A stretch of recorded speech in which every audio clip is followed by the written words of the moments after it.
Hello, and welcome to another episode of the Bad Ideas Garage. My name is Steven, and this is my 1998 C43 AMG Ute. Yes, it's a Ute. That's a story for another time, but it is not running very well. So today we're going to go through a little bit of diagnosis for why it's not running very well. It's misfiring at high RPMs, and so I'm going to start with replacing the EGR for a couple of different reasons, and we're going to see if that's going to clear things up. Of course, we're going to start with just popping the hood. Go to pop the hood, just pull this right here. You start with this air box, and that just pops right off. There is this little rubber grommet here. There's another one here, and then there's one that sits over the mass airflow sensor. This whole box comes off. Alrighty, so I have already disassembled this back part of the engine, and this is where the mass airflow sensor sits, just right on top of here, and I covered it. Hopefully there's nothing in there. This is the tube right here that some people say can get clogged. So this goes into the top part of the EGR, and the EGR was sitting right down in here. And this was a royal pain in the butt to get out. I actually had to buy a couple of specialty things. I actually didn't have a wobble, so that was fun. Bought one of those. I also had to get a set of shorter E's. So these are my wobbles. Got some shorter E10s because the ones that I had were the long E10s. They were like that long. So I got that, and then I did get the EGR valve off. There's just two of these bolts. This is the one that was easy. This is the one that was an absolute pain in the butt because it was located directly under the fuel rail. So I was able to get it out with some wobbles and a short E. So looking at this though, you can see that it has a bunch of buildup. And then also this, I tried pressing this in. This isn't moving, so I have a really good guess that this is what the problem was, but only half of this is moving when I try to press it down. Here's the old, and here is the new. This looks much, much better. Yes. Pro tip also, this was also really difficult. This is at an angle right there. So this took absolutely forever to get out, and I actually had to pry it off very gently. But pro tip, buy some crow's feet for that.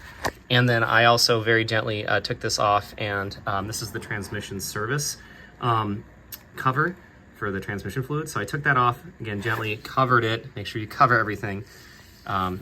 Also pro tip, let me just get this out of here.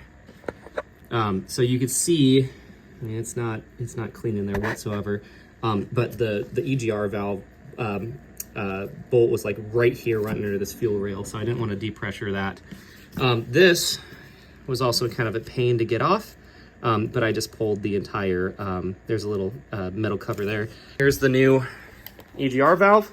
Bought this from FCP Euro. This is OEM spec, and is only, gosh, it's only like 20 bucks, or sorry, 20 bucks, $120. I thought that was a pretty good price. FCP has a great warranty. No, I'm not sponsored by them, but I was really impressed by that. And they said it was going to come in like mid-August, but it got here in 2 days. So thanks FCP Euro for that. All right, so that was a little bit of a pain, but I got it back in. So again, there is just one bolt there, and then this one is in down there. But again, I had these wobbles and these short ones. The short stubby E12 is the one that we needed there. So there are two more E10s that are up here, and that's what holds this in, this pipe. This only goes in one direction, so that's really easy to hook in. And then after that's done, I just have to put this in. I'm also going to scope, actually, just to be sure. I'm going to scope this because I heard a ting, ting, ting at some point, and I'm a little paranoid. I dropped something in the engine, which is a whole nother issue. So I'm going to be doing that as well in this video, so hope you enjoyed that as well. Okay, another pro tip is that this is actually flexible. This pipe flexes a little bit. This was, again, a royal pain, so feel free to flex this around to be able to get it into place, and then you kind of flex it back into place. So that's okay to flex, just not a lot. Also, just blow through that just to make sure that that's clear, because apparently that is a common thing to clog up. Also, that little clip, so I got that back into place. There's a nice picture of it, just in case I took that clip all the way off in order to pull this off. I couldn't quite grab onto it to be able to pull it. So I just pulled the whole metal bracket off and then it slipped right out. So that's what it looks like, just in case you're in the same predicament that I was just in. All right, correction. So I said that these, that's what holds that pipe into the top of the intake, were E10. They're actually E12. So everything on this that I've seen so far, E12. So if you have a short adjustable wrench or crow's feet and a 3/8 drive and an E12 that's short with a small wobble extension, you should be able to do this entire job. Okay, that is a shiny new EGR that's in there. So just to check on a couple things, this is I believe it's copper, so make sure it's tight but not too tight. Bolt, and then there is a breather that's back here, breather tube. I disconnected this line, so I connected that back in, and then there's bolt there, so everything should be all set. And now I'm gonna scope. All right, one other thing. So this is your standard adjustable wrench. I actually got this. Again, I'm not promoted or anything from them, but this was actually really helpful trying to get that undone. There's just not very much clearance. One of the reasons why I took the whole mass airflow sensor off was to get clearance for this. This was super helpful, and you just pop your driver in there from your socket set, and I was able to get that loose because this, I couldn't quite get enough leverage on it. This I could, so I was really impressed with that. It's a little hesitant, but it was like 15 bucks, so I said, why not? All right, so insert snap-on jokes here, but I'm borrowing this from a friend who is an actual mechanic, but he thankfully let me borrow this. So yeah, I just want to make sure that, let's put that right down in there, make sure that nothing dropped down in here.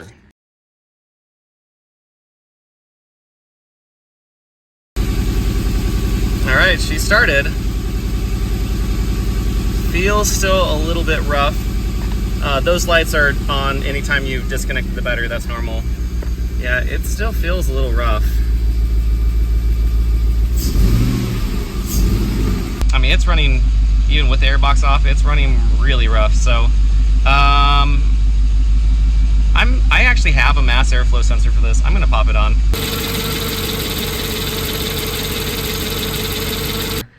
That was just really easy to pull off. There is just a clip that pops off the side.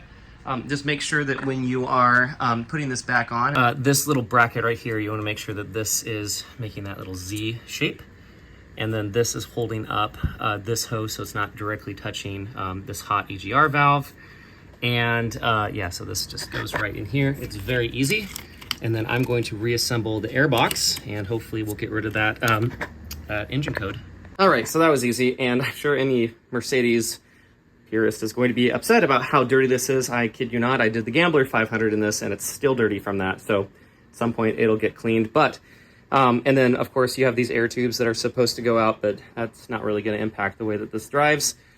You have your two air filters in there. Mine are actually, I mean, they're pretty dirty, but we're gonna fire this up and see if it runs better. All right, here we go.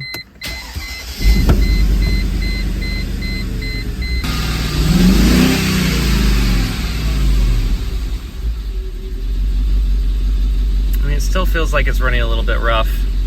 All right, so I ran the codes. We still have misfire codes, so I'm going to clear them, run it again. I'm going to continue to dig into this to see what might be happening. All right, so after replacing the EGR valve, that actually didn't solve the problem for us. And so I did a little bit more research and I realized that what could be happening, especially after reading those codes, is that it could be one of these coil packs. So I got a code reading that specifically cylinder number 7, which is this cylinder, thankfully, it's very easy to get to, was misfiring. So I was able to get an entire set of coil packs for less than $100. All right, before I button everything up, I wanted to just show you the difference between the new one versus the old one. So there isn't really much to see besides that this is an OEM one.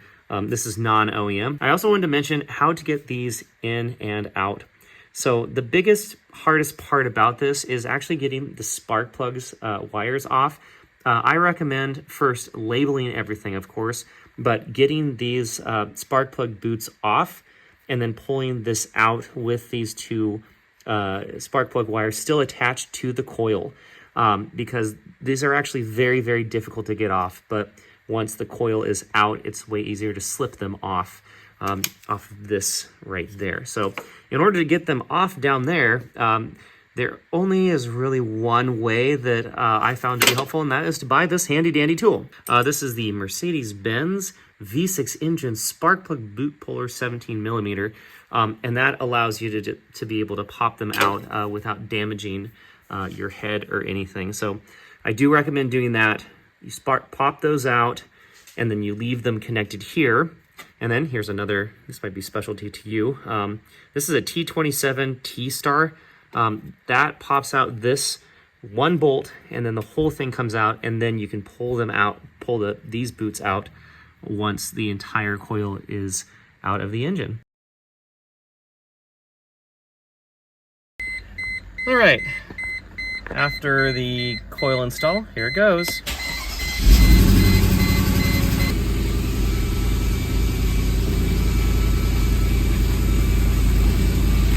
So if you don't know that trick, if you reset your battery in your Mercedes, the steering light and the ABS light will come on, and then you just turn the steering wheel back and forth a couple times and it'll go off.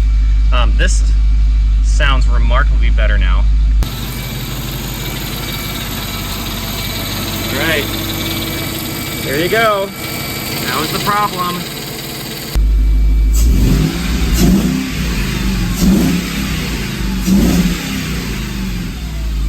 Alright, so the EGR valve was definitely bad because that diaphragm, it wasn't moving and it was stuck. So who knows if that had anything to do with this coil pack dying? Probably not. However, I did get a chance to take a look at the spark plugs. They're not the best, they're not bad. So that was good, I got to take a look at those. And then I learned all about how to diagnose the individual coil packs in these M130 engines, which is great. The OBD2 reader that I have is like 50 bucks. I bought it on Amazon. It's one of those Bluetooth things that you just pop right into the OBD2 reader, which is right underneath the dash. Right underneath the driver's side.